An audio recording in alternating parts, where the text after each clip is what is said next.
जनसंख्या घनत्व किसे कहते हैं? पॉपुलेशन डेंसिटी से आप क्या समझते हैं?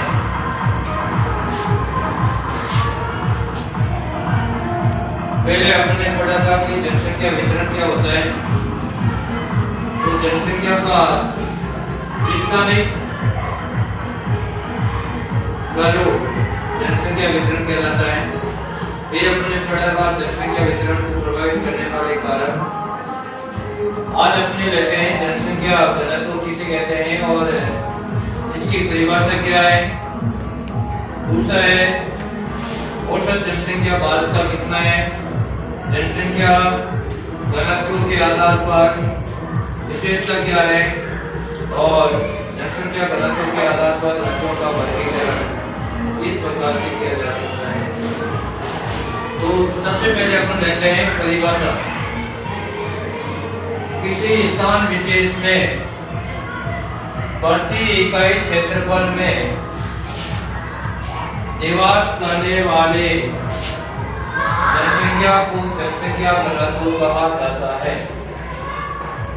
समझे, किसी स्थान विशेष में किसी पर्टिकुलर जगह का नाम होता है। उस क्षेत्र के अंदर प्रति इकाई एक इकाई क्षेत्रफल 1 किलोमीटर इधर, 1 किलोमीटर इधर, 1 किलोमीटर इधर और 1 किलोमीटर इधर, तो ये बनता है 1 वर्ग किलोमीटर क्षेत्र। इसी प्रकार से कोई भी इकाई आप ले सकते हैं। तो प्रति इकाई क्षेत्रफल में क्षेत्रफल कहते हैं कोई लंबाई और चौड़ाई में अपनी कितनी जगह कवर कर रहे हैं, उसके जगह को मल्टीप्लाई करते हैं या गुणा करते हैं तो उसको क्षेत्रफल कहा जाता है।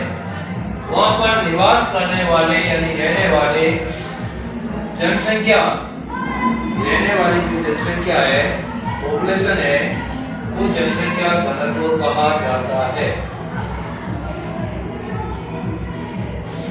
अब भारत का जनसंख्या घनत्व कितना है, यानी पूरे भारत की जनसंख्या कितनी है और उसके अंदर सभी लोग बराबर मात्रा में नहीं बैठते हैं, तो उनके अंदर पॉपुलेशन डेंसिटी वाला सूत्र लगा करके जनसंख्या घनत्व निकालते हैं।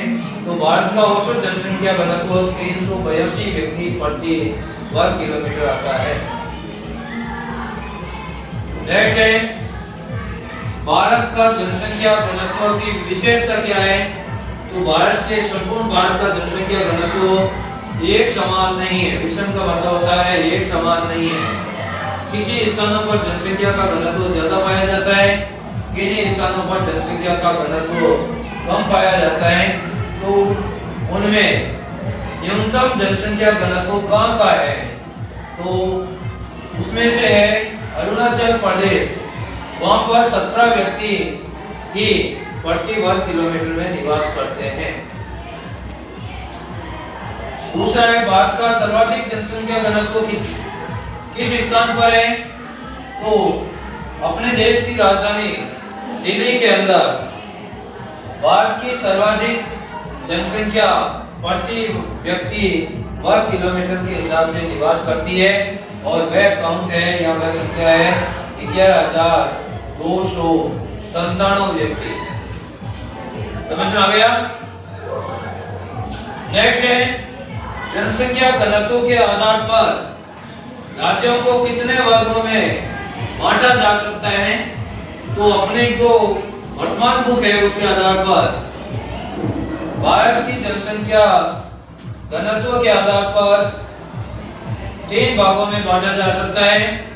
पहला उच्चतर जनसंख्या घनत्व वाले राज्य, फिर है मध्यतम जनसंख्या घनत्व वाले राज्य और तीसरा है निम्न जनसंख्या घनत्व वाले राज्य।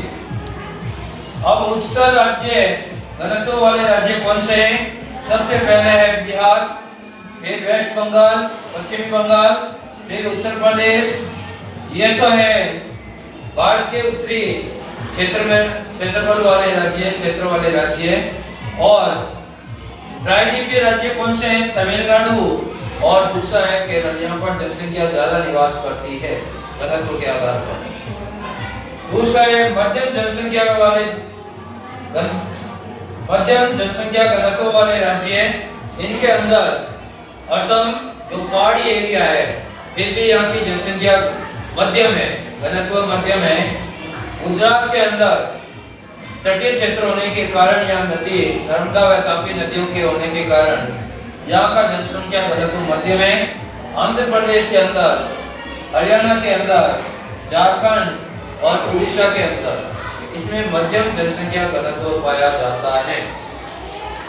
अब निम्न जनसंख्या घनत्व वाले राज्य, उनमें मोस्टली जो पहाड़ी एरिया है, हिमालय का जो पहाड़ी एरिया है मुख्य रूप से, वह सभी एरिया है। उसमें केवल असम राज्य को छोड़ देते हैं, क्योंकि असम में जनसंख्या ज्यादा निवास करती है, यानी मध्यम घनत्व वाली जनसंख्या पाई जाती है। तो इस प्रकार से अपना ये टॉपिक जनसंख्या घनत्व आज यहाँ तक लेते हैं। कल इसी का आगे भाग लेंगे, जनसंख्या घनत्व कितने प्रकार का होता है।